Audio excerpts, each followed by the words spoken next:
कि दीपक मंगला का जो रिपोर्ट कार्ड है वो क्या कह रहा है इन 5 सालों में? विकास कार्य भी पलवल के अंदर खूब हुए हैं। करोड़ों रुपए के विकास कार्य हुए हैं, अच्छे काम हुए हैं। और जब टिकटों का जब तक बंटवारा यानी कि अलॉट नहीं हुई थी, तब तक यही कहा जा रहा था कि करण दलाल और दीपक मंगला के बीच में अच्छी टक्कर होगी। अच्छा। और जिसमें दीपक मंगला भारी पड़ेंगे। और बाकी दो पार्टी और इनेलो जेजेपी? इनेलो और जेजेपी का यहाँ कोई जनाधार नहीं है। अच्छा।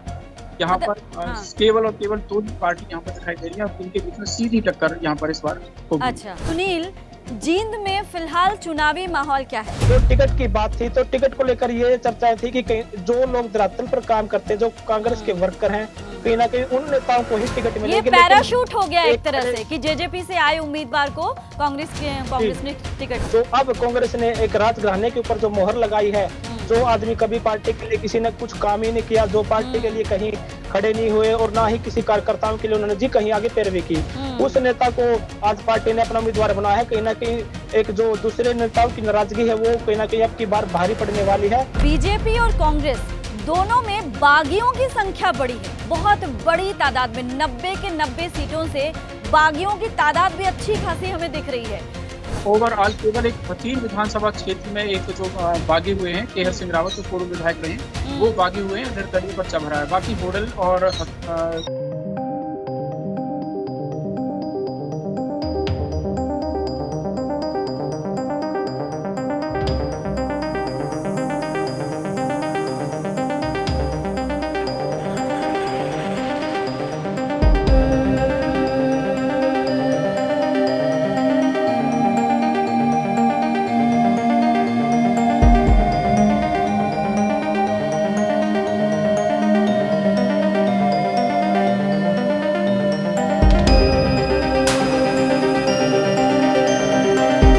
विधानसभा में एक जुलाना की बहू है जो विनेश फोगाट है और एक जुलाना की ही बेटी है जो कविता दलाल है। कंफ्यूजन के तौर पर है कि वो अपनी बहू को वोट दे या फिर अपनी बेटी को वोट दे।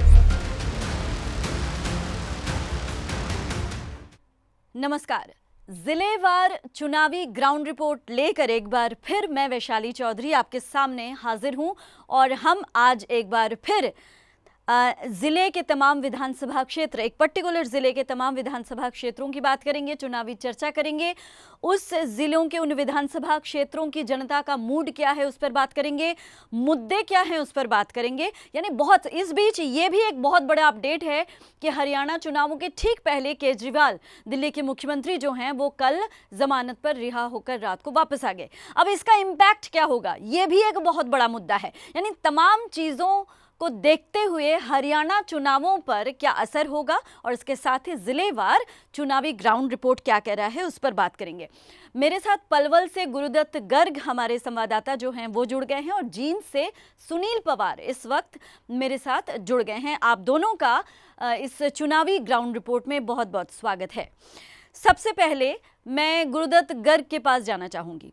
गुरुदत्त जी, पलवल में फिलहाल बीजेपी के विधायक हैं दीपक मंगला जी, जिन्होंने अगर मैं गलत नहीं हूं तो कांग्रेस के करण सिंह को भारी मतों से हराया था पिछले चुनावों में। एक तो ये है कि दीपक मंगला का जो रिपोर्ट कार्ड है वो क्या कह रहा है इन 5 सालों में। दूसरा ये कि पलवल की जनता का मूड फिलहाल आपको क्या दिख रहा है, बताइए। मैडम, पिछले विधानसभा चुनावों में दीपक मंगला ने 28,256 के लगभग वोटों से बड़ी भारी अंतर के साथ करण दलाल को हराया था। और रही पलवल के लोगों की बात, तो पलवल के लोगों में अच्छी छवि है। हाँ। दीपक मंगला की नरम स्वभाव और किसी भी व्यक्ति से अच्छी छवि आसानी से मिल जाने। गुरुदत्त जी, अच्छी छवि से आप क्या कहना चाहते हैं? क्या वो जनता से जुड़े हुए हैं, जनता के कामों का सरोकार रखते हैं? क्या किन शब्दों में आप इस चीज को एक्सप्लेन करना चाहेंगे? छवि अच्छी है। छवि का मतलब उनका नर्म स्वभाव। कोई भी व्यक्ति हो, किसी को गुस्सा तो किसी से होते दिखाई नहीं दिए। अच्छा। लोगों का यही कहना है। अच्छा। और विकास कार्य भी पलवल के अंदर खूब हुए हैं। करोड़ों रुपए के विकास कार्य हुए हैं, अच्छे काम हुए हैं। और जब टिकटों का जब तक बंटवारा यानी कि अलॉट नहीं हुई थी, तब तक यही कहा जा रहा था कि करण दलाल और दीपक मंगला के बीच में अच्छी टक्कर होगी। अच्छा। और जिसमें दीपक मंगला भारी पड़ेंगे। ठीक। और रही दूसरे और प्रत्याशियों के जो नामांकन यानी कि जिन्होंने अप्लाई किया था भाजपा की टिकट के लिए, उनके बारे में ये सोचा जा रहा था कि वो बाकी और जो कैंडिडेट हैं, जो दावेदार हैं, वो काफी कमजोर पड़ेंगे। लेकिन पार्टी हाईकमान का फैसला ऐसा रहा कि दीपक मंगला है वो हालांकि गुस्सा भी रहे, 2 दिन 3 दिन नाराज भी रहे अपनी पार्टी के साथ में, लेकिन बाद में जो फैसला है तो उनका यही कहना था कि हमारी तो पार्टी का जो फैसला है वो हमें सर्वमान्य होगा। और इस प्रकार आज जो पलवल में स्थिति दिखाई दे रही है वो भाजपा और करण दलाल यानी कि कांग्रेस के बीच में सीधी टक्कर दिखाई दे रही है। सीधी टक्कर। और बाकी दो पार्टी इनेलो जेजेपी? इनेलो और जेजेपी का यहाँ कोई जनाधार नहीं है। अच्छा। यहाँ पर केवल और केवल 2 पार्टी यहाँ पर दिखाई दे रही है और इनके बीच में सीधी टक्कर यहाँ पर इस बार होगी। अच्छा। और सीधी टक्करों में चलिए वो अगला सवाल जो है मैं आपसे फिर से पूछती हूँ। मैं फिलहाल जींद से सुनील पवार हमारे साथ जुड़े हैं, उनके पास जाती हूँ।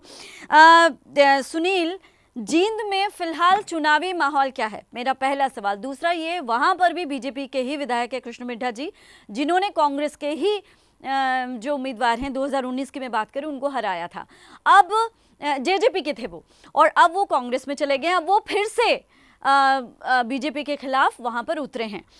पूरा सिनेरियो जो है वो चेंज हो चुका है जींद में, लेकिन अभी वहां पर पॉलिटिकल जो सिनेरियो है 2024 के विधानसभा चुनावों को लेकर क्या कह रहा है, बताइए। जी मैम, आपने बिल्कुल सही कहा। 2019 में जो जजपा से जो विधायक यहाँ से जो चुनाव लड़ा था, जिन्होंने मांगेराम गुप्ता जी, उन्हीं को दोबारा फिर से यहाँ पर महावीर गुप्ता जी को वहाँ मैदान में उतारा है। और बात की जाए अब की बार उनकी टक्कर जो बीजेपी के जो उम्मीदवार हैं डॉक्टर कृष्णलाल मिड्ढा जी, उनके साथ है। लेकिन कहीं ना कहीं ये बात पूरे उसमें जींद में एक चर्चा का विषय बना हुआ है कि जो महावीर गुप्ता जी जिनको यहाँ से टिकट मिली है, उनको लोग देखना पसंद नहीं करते हैं, क्योंकि वो लोग वो नेता कभी लोगों के बीच में नहीं गए हैं, कभी सुख दुख में किसी के साथ नहीं गए हैं। वो पार्टी से उन्होंने 2019 के बाद जो जजपा से वो चुनाव हार गए थे, उसके बाद से जो उन्होंने पार्टी को त्याग दिया था। और 2024 में ही भूपेंद्र सिंह हुड्डा की अध्यक्षता में उन्होंने जी कांग्रेस को ज्वाइन किया था। लेकिन कहीं ना कहीं अब तो टिकट की बात थी, तो टिकट को लेकर ये चर्चा थी कि जो लोग धरातल पर काम करते हैं, जो कांग्रेस के वर्कर हैं, कहीं ना कहीं उन नेताओं को ही टिकट मिलेगी। ये पैराशूट हो गया एक तरह से कि जेजेपी से आए उम्मीदवार को कांग्रेस ने टिकट दिया। जी जी बताएं। तो कहीं ना कहीं एक ये भी जो कांग्रेस के और नेता थे उनके बीच में काफी बड़ी नाराजगी है कि अगर हमारे बीच किसी नेता को टिकट मिलती तो हम उसका समर्थन करते। और कहीं ना कहीं जो अब कांग्रेस ने एक राजघराने के ऊपर जो मोहर लगाई है, जो आदमी कभी पार्टी के लिए किसी ने कुछ काम ही नहीं किया, जो पार्टी के लिए कहीं खड़े नहीं हुए और ना ही किसी कार्यकर्ताओं के लिए उन्होंने जी कहीं आगे पैरवी की, उस नेता को आज पार्टी ने अपना उम्मीदवार बनाया है। कहीं ना कहीं एक जो दूसरे नेताओं की नाराजगी है वो कहीं ना कहीं अब की बार भारी पड़ने वाली है। और जो बीजेपी का विधायक है वो भी कहीं ना कहीं अपनी जीत को लेकर आश्वस्त है, क्योंकि उनको जो आंकड़े है या फिर उनके जो फीडबैक है, उनको ये साफ तौर पता है कि जो महावीर गुप्ता जी है उनकी कहीं ना कहीं जो एक छवि लोगों के बीच में है, और जो बात की जाए कार्यकर्ताओं के बीच में एक नाराजगी है। और नामांकन के बाद ही उन्होंने अपनी पार्टी के खिलाफ भी एक बयान दिया था कि कांग्रेस पार्टी पूरे हरियाणा में 90 विधानसभा जो सीटें हैं उन पर कहीं ना कहीं मजबूत नहीं है, उनको अपनी पार्टी को ही कटघरे में लगाकर खड़ा कर दिया था। अच्छा। एक बयान दिया था कि कांग्रेस पार्टी है उनको किराए के उम्मीदवार लाने पड़ रहे हैं। कहीं ना कहीं ये इस बयान के भी काफी चर्चा जो सोशल मीडिया पर वायरल हुआ, पीटीसी की न्यूज है जिस पर जी बहुत बड़ी जो मुद्दा उठा था। जी जी जी बिल्कुल। अच्छा, एक सवाल मेरा दोनों से है, आप दोनों से, गुरुदत्त गर्ग से भी है और सुनील आपसे भी है। इस बार बीजेपी और कांग्रेस दोनों में बागियों की संख्या बड़ी है, बहुत बड़ी तादाद में, 90 के 90 सीटों से बागियों की तादाद भी अच्छी खासी हमें दिख रही है। गुरुदत्त जी, सवाल मेरा पहले आपसे है कि इतनी बड़ी बागियों के, हालांकि बीजेपी में ज्यादा है कांग्रेस में कम, लेकिन कांग्रेस में भी बागी लगातार एक के बाद सामने आ रहे हैं, तो इसका असर चुनावों पर कितना पड़ सकता है गुरुदत्त जी? मैडम, पलवल में ना तो कोई बागी हुआ है, हालांकि कुछ बातें ओवरऑल बात कर लीजिए।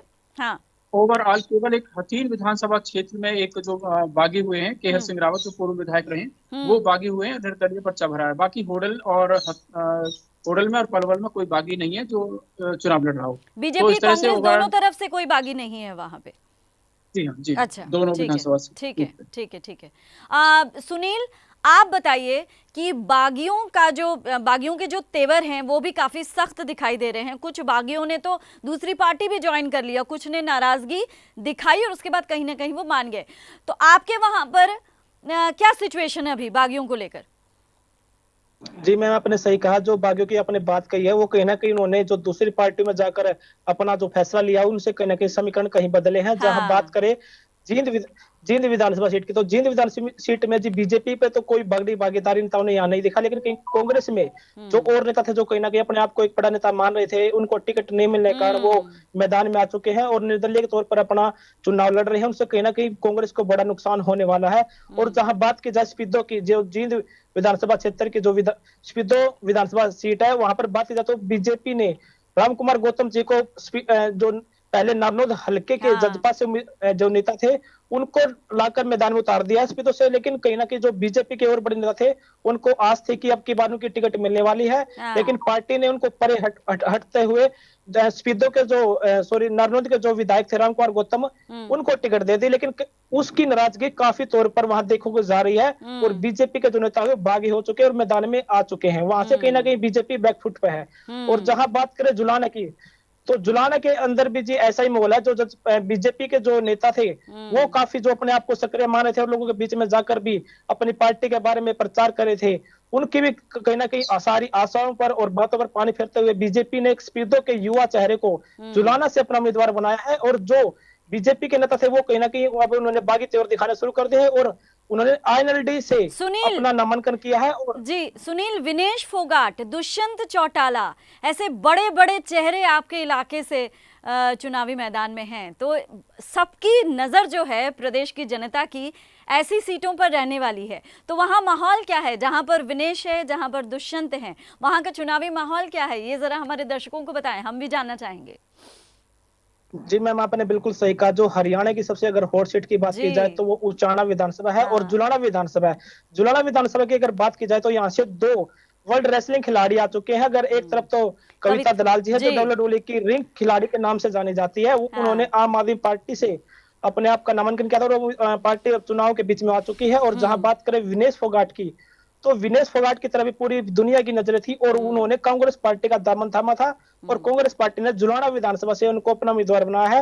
एक तरफ कांग्रेस, एक तरफ जुलाना विधानसभा में एक जुलाना की बहू है जो विनेश फोगाट है और एक जुलाना की ही बेटी है जो कविता दलाल है।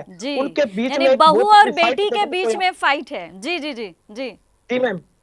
जी मैम, एक रोमांचक मुकाबला जो जुलाना विधानसभा में अब की बार देखने को मिला। लोग कंफ्यूज के तौर पर है कि वो अपनी बहू को वोट दे या फिर अपनी बेटी को वोट दे। लेकिन कहीं ना कहीं पहले जो समीकरण थे विनेश फोगाट के आने से, वो एक तरफा समीकरण जो जुलाना के अंदर बने हुए थे, लेकिन उन समीकरणों में अब कहीं ना कहीं बदलाव देखने को मिल रहा है। जो कविता दलाल जो रेसलिंग खिलाड़ी थी WWE की, उसके आ जाने से अब माहौल बदल चुका है, क्योंकि वो भी एक जो दलाल खाप पे पूरे बात की जब जुलाना की, तो यहाँ पर 8 बड़े गांव हैं जो दलाल खाप में अपना अच्छा खासा सक्रिय हैं। अगर वो कहीं ना कहीं पंचायत का एक बड़ा आयोजन करते हैं और अपनी बेटी को अपना आशीर्वाद देते हैं खापे, तो विनेश फोगाट के लिए भी कहीं ना कहीं मुसीबत खड़ी हो सकती है।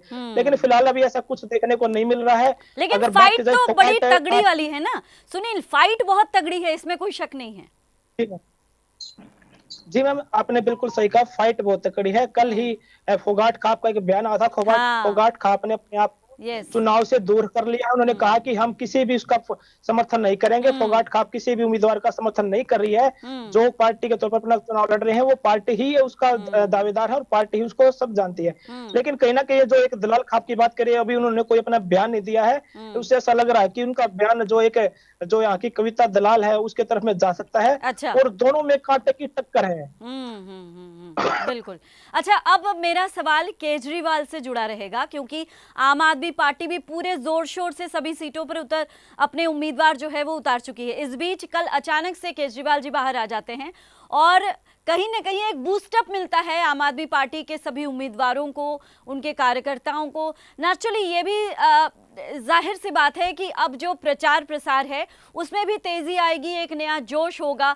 तो आम आदमी पार्टी हरियाणा, उसके जो उम्मीदवार हैं उसको लेकर आप क्या सोच रहे हैं? क्या धरातल पर आम आदमी पार्टी के उम्मीदवारों की पकड़ मजबूत है। अगर हम पलवल जिले के विधानसभा क्षेत्रों और जींद के जो विधानसभा क्षेत्र हैं उनकी बात करें, मैं गुरदत्त गर्ग जी आपसे पूछना चाहूंगी, आप धरातल की सच्चाई बताएं कि आम आदमी पार्टी का हरियाणा में खास तौर पर आपके इलाके में कितना बोलते हैं, कह सकते हैं कि कितना मजबूत उनका वो है, पकड़ जो है उनकी कितनी मजबूत है?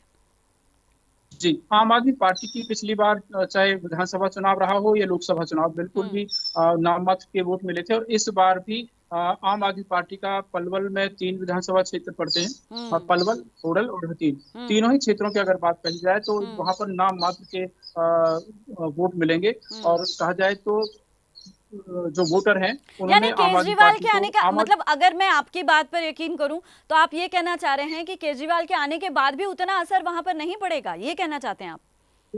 हार जीत में कोई असर नहीं होगा, नहीं अच्छा। किसी को हराने या जिताने की स्थिति में होंगे। अच्छा। 4 से 6 हजार केवल वोट अधिक से अधिक अगर मिलेंगे अच्छा। तो वो 4 से 6 हजार वोट केवल मिल पाएंगे। अच्छा अच्छा। लोग केवल हाँ। दो पार्टियों के बीच मुकाबला मान रहे हैं, वो है कांग्रेस और भारतीय जनता पार्टी। अच्छा अच्छा। यहाँ हकीम विधानसभा क्षेत्र में जरूर बहुजन समाज पार्टी का जो प्रत्याशी है हाँ। वो जरूर मुकाबले में, वहाँ पर तिकोना मुकाबला होगा। अच्छा अच्छा, मतलब त्रिकोणीय मुकाबला जो है वो कहीं पर तो कहीं पर सीधे सिर्फ बीजेपी कांग्रेस के बीच दिख रहा है, बाकी किसी पार्टी का वहां पे अस्तित्व उतना दिख नहीं रहा है। सुनील, यही सवाल मेरा आपसे है, चूंकि आपके बड़े हॉट सीट्स हैं वहां पर, ऐसे में अगर केजरीवाल, जैसे केजरीवाल बाहर आ गए, अगर केजरीवाल के वहां पर रैलियां होती हैं, और जैसा कि आम आदमी पार्टी ये दावा कर रही है कि आम आदमी पार्टी का तो ये दावा है कि वो सरकार बनाएगी, बहरहाल कितना मजबूत आपको वहां पर आम आदमी पार्टी का जो पकड़ है वो दिख रही है, और वहां के उम्मीदवारों की पकड़ उन इलाकों में कितनी मजबूत दिख रही है? जी मैम, आपने बिल्कुल सही कहा। जो केजरीवाल जी को जमानत मिली है उनको लेकर कहीं ना कहीं पार्टी के जो कार्यकर्ता और जो नेता है वो कहीं ना कहीं आश्वस्त जरूर है। लेकिन जब अगर धरातल पर बात की जाए तो धरातल पर कोई बड़ा असर उसका नहीं होने वाला है, क्योंकि लोग में कहीं ना कहीं एक चर्चा ये है कि जो केजरीवाल जी को जमानत मिली है वो कहीं ना कहीं बीजेपी के लिए फायदेमंद होने वाली है, क्योंकि केजरीवाल कांग्रेस के खिलाफ है और बीजेपी के खिलाफ, दोनों के खिलाफ ही बोलता है, और जिससे ज्यादा नुकसान कांग्रेस को ही होने वाला है। और वो कहीं ना कहीं बीजेपी के पक्ष में उसका जो बयान आएंगे वो जो मतलब फायदा होगा तो कहीं ना कहीं बीजेपी को ही फायदा होगा। लेकिन जो कविता दलाल की बात की जाए यहाँ जुलाना से, वो उनके जो एक पर्सनल छवि है वो सिर्फ उसी के नाम पर इसको वोट मिलेगी। पार्टी का कोई बड़ा ज्यादा अस्तित्व यहाँ पर जी जींद क्षेत्र में जो 5 विधानसभा सीटें वहां ज्यादा नहीं है जी। अच्छा अच्छा, एक चीज और सुनील, आपसे ही सवाल है मेरा, अब जेजेपी के साथ एएसपी जो यूपी में जिसकी पकड़ काफी मजबूत है और एक जाना पहचाना नाम है, लेकिन यहाँ पे एएसपी पहली बार उतर रही है और यहाँ पे उतना जाना पहचाना नाम नहीं है हरियाणा के लोगों के लिए। ऐसे में ये जो गठबंधन है वो कितना असर दिखा पाएगा वहां पर आपके इलाके में? जी मैम, आपने सिर्फ बिल्कुल सही कहा। जो गठबंधन की आपने बात की है जेजेपी और एएसपी की, जेजेपी पार्टी पहले कांग्रेस और आम आदमी पार्टी के साथ गठबंधन की चर्चा चली थी, लेकिन कहीं ना कहीं चर्चा ये भी थी कि उनका गठबंधन नहीं हो पाया। जो अब एएसपी के साथ उनका गठबंधन हुआ है उससे जजपा पार्टी को कोई फायदा होने वाला नहीं है, क्योंकि लोगों ने जजपा पार्टी को दरकिनार किया हुआ है। जजपा पार्टी के प्रति लोगों का गुस्सा है। और जहां पर भी धरातल की बात की जाए तो जजपा पार्टी को जो वोटर है उन्होंने बीजेपी के एंटी वोट दिए थे, और उसी का जो बाद में जो नतीजा देखने को मिला, जो बीजेपी के साथ उन्होंने गठबंधन की सरकार बनाई और जो 4.5 साल तक चली, उसी को लेकर लोग अब उनके जी खिलाफ में है, क्योंकि वो कह रहे कि हमने आपको एंटी बीजेपी वोट दी थी और आपने बीजेपी का दामन थामा था, तो हम आपको ऊपर विश्वास नहीं करेंगे और आपसे हमारी कोई भी चाह नहीं है, और ना ही अब जेजेपी की तरफ लोग जाना पसंद कर रहे हैं। अच्छा। और जहां बात एएसपी का जो धरातल है, कोई ज्यादा बड़ा हरियाणा के अंदर पार्टी का अस्तित्व नहीं है। वो पहली बार ही हरियाणा के अंदर चुनाव लड़ रही है। हालांकि ये जरूर है कि जो बीएसपी का वोट बैंक था वो कहीं ना कहीं बीएसपी की तरफ जाता हुआ जरूर दिखाई दे रहा है। लेकिन इसका बड़ा असर जी जजपा को कोई फायदा इसका होने वाला नहीं है। और जजपा जो पहले किंग मेकर के रूप में विधानसभा चुनाव के रूप में उभरी थी, वो पार्टी अब कहीं ना कहीं धरातल पर जीरो हो चुकी है। लोगों ने उसको जी दरकिनार कर दिया है। जी गुरदत्त जी, अब ना थोड़े मुद्दों की बात कर लेते हैं। आप अपने विधानसभा क्षेत्र जो हैं 3, उसके बारे में बताइए कि तीनों को मिलाकर अगर हम कॉमन मुद्दों पर आए कि ये मुद्दे हैं तीनों विधानसभा क्षेत्र में, या फिर कोई पर्टिकुलर विधानसभा क्षेत्र जहां का मुद्दा कोई अलग से बड़ा है, तो जरा जनता के मुद्दों पर बात कीजिए और बताइए वहां पर मुद्दे क्या क्या हैं। तीनों विधानसभा क्षेत्रों में जो कॉमन समस्या है वो पीने के पानी की समस्या है। ये तो और पूरे पलवल को हरियाणा का छोड़कर लग रहा है। हम पिछले 4 जी दिन से तमाम आप सभी साथियों से बात कर रहे हैं और हमने जहां तक अभी तक नोटिस किया, ये पानी, पेयजल, जल भराव, ये जो समस्या है ये पूरे हरियाणा में ही कहीं ना कहीं दिख रही है। बहरहाल बताइए, समस्याएं बताइए। पलवल को छोड़ करके होडल और हथीन में सिंचाई के पानी की बहुत ज्यादा कमी है। हाँ। इसके अलावा जो साफ सफाई का जो मुद्दा है वो काफी गंभीर है। साफ सफाई पलवल की 3 विधानसभा क्षेत्र हैं, तीनों में ही बुरा हाल है। और इसके अलावा तीसरा जो सबसे बड़ा मुद्दा है वो भ्रष्टाचार का है। कांग्रेस भारतीय जनता पार्टी सत्ता में आई थी तो उस समय कहा था कि हम भ्रष्टाचार को समाप्त कर देंगे, लेकिन कुछ थोड़ी बहुत अगर रुकावट होती हुई दिखाई दी तो भले, नहीं तो अभी जो हालात ये हैं कि जो पहले जो काम 1000 या 2000 रुपए हो जाता था उसके लिए 20,000 रुपए लोगों को देने पड़ रहे हैं। तो भ्रष्टाचार का जो मुद्दा है अभी भी काफी व्यापक है और अच्छा। भ्रष्टाचार पर कोई कुछ नहीं लग पाया है। अच्छा, मतलब आपके मुताबिक अभी भी पैसे देकर काम करवाना पड़ रहा है? जी हाँ, बिल्कुल। नौकरियों को छोड़कर और तबादलों में छोड़कर के बाकी दफ्तरों की अगर फाइलें हैं वो ऊपर नीचे अगर करवानी तो उसके लिए पैसा देना पड़ रहा है। अच्छा, ओके। सुनील, आप क्या कहना चाहेंगे? जो मुद्दे हैं वहाँ के, आपके अलग अलग विधानसभा क्षेत्रों का थोड़ा बताइए। अगर हम विधानसभा क्षेत्र वाइज भी चलें तो भी ठीक है, कि जैसे उचाना हो गया या जो अलग अलग जो आपके क्षेत्र हैं उसके बारे में बताइए कि एक तो कॉमन मुद्दे क्या है और अगर कोई खास अलग से मुद्दा है तो वो भी बताएं, और उसका असर कितना चुनावों पर पड़ेगा ये भी जानना हमारे लिए जरूरी है।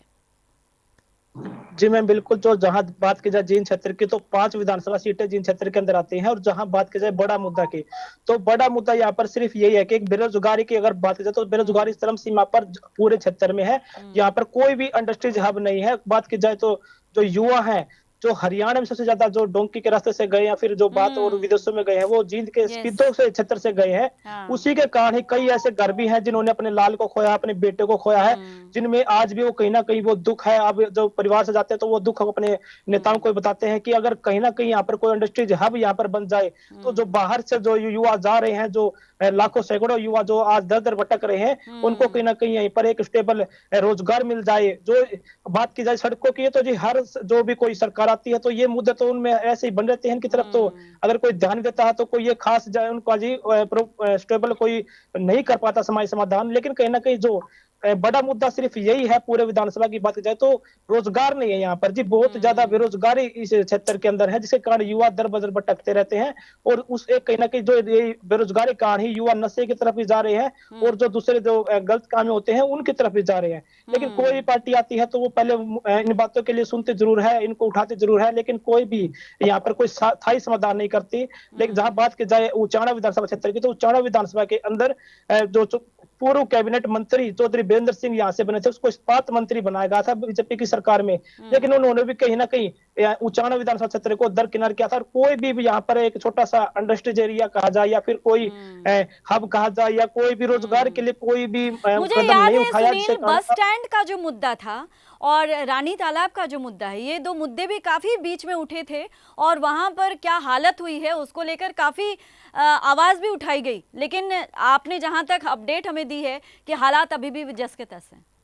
जी मैम, आपने बिल्कुल सही कहा। जो आपने जो 2 मुद्दे बताए हैं वो जींद विधानसभा क्षेत्र के हैं, और जींद विधानसभा क्षेत्र में ही जो रानी तालाब है वो यहाँ पर धरोहर के तौर पर लोग उसको मानते हैं। और वहाँ की जो इतना अब उसका जो अभी फिलहाल जो बात की जाए तो इतनी वहाँ पर जो व्यवस्थाएं हैं बहुत ही बुरा हाल है। वहाँ पर गंदगी के ढेर लगे हुए हैं, कोई इसको देख रेख करने वाला नहीं है। सिर्फ वहाँ पर उसके नाम पर राजनीति होती है, सिर्फ वहाँ से बड़े बड़े टेंडर पास कर जाते हैं और कुछ ही महीनों के बाद जो वहां पर काम होते हैं वो सारे ठप दिखाई देते हैं। और जहां एक बात की जाए बहुत बड़ा एक सोचने का विषय है कि जब भी कोई बड़ी बरसात जिंद शहर की आती है तो जो गंदा नाला की बात की जाए या फिर पानी बरसाती पानी की जाए उसको भी रानी तालाब के अंदर ही छोड़ा जाता है, जो कहीं ना कहीं एक बहुत ही गंभीर विषय है। क्योंकि जो लोग बाहर से आते हैं वो उसको अपना एक धरोहर के तौर पर, एक सांस्कृतिक तौर पर देखने को लिए आते हैं। लेकिन जब वो ऐसा देखते हैं कि भी गंदे पानी को ही रानी तालाब में ऐसा छोड़ा जा रहा है तो क्या जींद शहर से फिर क्या विकास की बात की जा सकती है और क्या लगा जा सकती है। बिल्कुल, क्योंकि और जो आपने एक दूसरा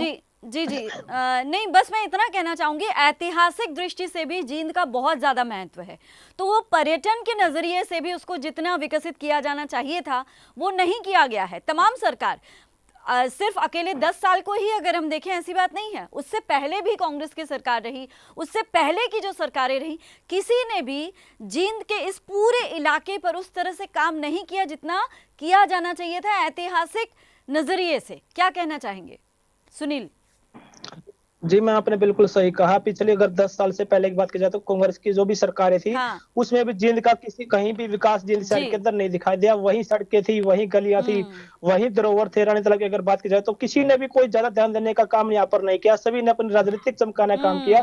सिर्फ हवा यहाँ पर होती है और कोई भी बड़े उपेक्षित इलाका काम यहाँ पर नहीं होते हैं। तो जहां तक अगर हम सुनील पवार जो जींद से हमारे साथ जुड़े हुए हैं उनकी अगर बात करें तो उनका ये कहना है कि तमाम वायदे किए गए लेकिन जींद को हमेशा से ही उपेक्षित रखा गया है। मैं गुरदत्त जी के पास जाना चाहूंगी, हमारे पास समय की थोड़ी सी कमी है। जाते जाते एक आखिरी सवाल मेरा गुरदत्त जी के साथ है। गुरदत्त जी, 2024 के विधानसभा चुनावों में आप अपने इलाके में पॉलिटिकल सिनारियो को किस तरह से देख रहे हैं? किसका पलड़ा आपको थोड़ा सा भारी दिख रहा है और किस पार्टी के लिए चुनौती थोड़ी कड़ी दिख रही है? पलवल की अगर बात की जाए, पलवल विधानसभा क्षेत्र की, तो यहाँ पर बिल्कुल कड़ा मुकाबला यहाँ दिखाई दे रहा है। दोनों उम्मीदवारों में, भाजपा और कांग्रेस के उम्मीदवार में कड़ी आमने सामने की टक्कर होगी। और यहाँ अगर देखा जाए तो कुछ लोग हैं, जब करण दलाल यहाँ पर जो पंचों के, सरपंचों और जो मौजूद लोगों की मौजूदगी को जो लोगों में दिखा रहे हैं, उसको अगर देखा जाए तो करण दलाल मजबूत है। लेकिन जो लोग दिखाई दे रहे हैं करण दलाल के साथ में, उनके जो समर्थक जो होंगे वो करण दलाल से काफी नाराज हैं। और इस बार हालांकि कड़ी टक्कर है, लेकिन हो सकता है कि करण दलाल पे यहाँ पर मुंह की खानी पड़े। कारण यही है कि उन्होंने जो पहले 2 बार मंत्री रहे हैं यहाँ पर, और 4-5 बार विधायक रहे हैं, और इसके बावजूद भी यहाँ पलवल जिले का कोई ऐसा उन्होंने बड़ा कोई कार्य, मील का पत्थर जो साबित हो नहीं किया। तो इस बार नया चेहरा आया, नए चेहरे पर भाजपा ने भी दाग लगाया है। और काफी अच्छी पकड़ युवाओं के बीच में, युवा चेहरा है जो भारतीय जनता पार्टी के गौरव गौतम, काफी अच्छी पकड़ है। और लोगों के मन में जो कमल का फूल जो छाया हुआ है, और इस नाते से यहाँ पर कड़ी टक्कर है ही है। और करण दलाल को मुकाबला यहाँ पर खिसकता हुआ दिखाई दे रहा है। सर, रही बात होडल की, तो होडल में कांग्रेस पार्टी के उदय भान है जो प्रदेश के अध्यक्ष भी हैं, और उनके मुकाबले में जो भारतीय जनता पार्टी का जो प्रत्याशी है वो काफी कमजोर है। तो वहाँ उदय भान आसानी से ये मुकाबला जीत जाएंगे। बात करते हैं हथीन विधानसभा क्षेत्र की, तो यहाँ पर भी भारतीय जनता पार्टी ने कमजोर उम्मीदवार को यहाँ पर मैदान में उतारा है। इनके मुकाबले में कांग्रेस पार्टी के हैं जेई इजराइल, और साथ में बहुजन समाज पार्टी और इनेलो के जो संयुक्त प्रत्याशी हैं तैयब हुसैन। तो यहाँ तैयब हुसैन और इजराइल जो दोनों मेव कम्युनिटी से आते हैं, वहीं भारतीय जनता पार्टी के मनोज रावत हैं। उसके अलावा 3 अन्य जो उम्मीदवार हैं वो हिंदू बिरादरी से हैं, जिनमें एक भारतीय जनता पार्टी से बागी हैं पूर्व विधायक हेमंत सिंह रावत। इसके अलावा एक धर्मेंद्र तेवतिया है जो कांग्रेस पार्टी से बागी हुए हैं। तो इसके अलावा जेजेपी से भी जो एक कैंडिडेट है रविंदर सहरावत, वो भी अपना काफी वजूद रखते हैं। तो हथीन का जो मुकाबला हो उसमें कहा नहीं जा सकता कि कौन बाजी मारेगा। लेकिन रही बात चुनाव जब अंतिम दौर में आएगा तो यहाँ के समीकरण इस तरह से होते हैं। वेव जो लोग हैं वो अपने विजयी जो कैंडिडेट दिखाई देता है उसकी तरफ झुक जाते हैं। और यहाँ हिंदू वोट हैं, जो वोटर हैं वो 4 जगह पर बंटने के कारण से यहाँ पर सीट जा सकती है। जी, मेरा आखिरी सवाल सुनील से भी ये है कि अभी वहाँ का जो विभिन्न पार्टियों का समीकरण है वो क्या है? कम शब्दों में बताएं, समय की कमी है, कि कौन सी पार्टी आपको थोड़ी सी मजबूत दिख रही है और कौन सी पार्टी आपको दिख रही है कि काफी कड़ा मुकाबला या फिर कड़ी चुनौती उनके लिए साबित होने वाली है? जैसे अभी आपने कहा कि जेजेपी के लिए मुश्किल है, तो वैसे ही आप मुझे बताएं कि क्या स्थिति है वहां पर। जी सत्तर की तो जींद के अंदर 5 विधानसभा सीटें हैं, और 5 विधानसभा सीटों में से हरियाणा की 2 हॉट सीटें हैं वो जींद शहर के से अंदर से आती है। एक जुलाना सीट है जी, एक उचाना। अगर जुलाना की बात की जाए तो यहाँ से जो आज के समीकरण विनेश फोगाट यहाँ से कहीं ना कहीं जीतती हुई नजर आ रही है, जो कांग्रेस की उम्मीदवार है। अगर बात की जाए जींद से, तो जींद में जी बीजेपी मजबूत है। बीजेपी का जो उम्मीदवार कृष्ण मिड्ढा जी, वो कहीं ना कहीं जो आज का जो समीकरण है उसमें जीतते हुए नजर आ रहे हैं।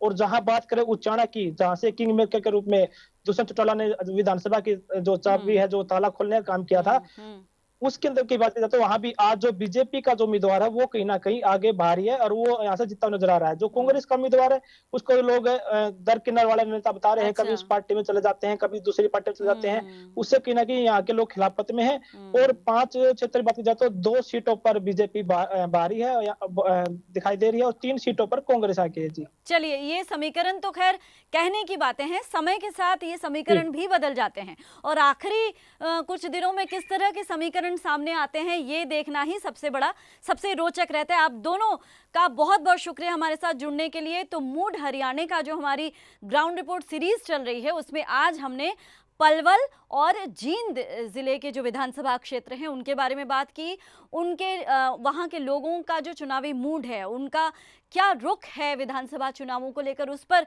हमने बात की और हमारे संवाददाताओं से हमने ये जानने की कोशिश की कि अभी ग्राउंड सिचुएशन जो है वो क्या है और तमाम पार्टियों की स्थितियां वहां पर क्या है। हमारी ये ग्राउंड रिपोर्ट सीरीज यूं ही जारी रहेगी। फिलहाल आज मुझे इजाजत दीजिए, नमस्कार।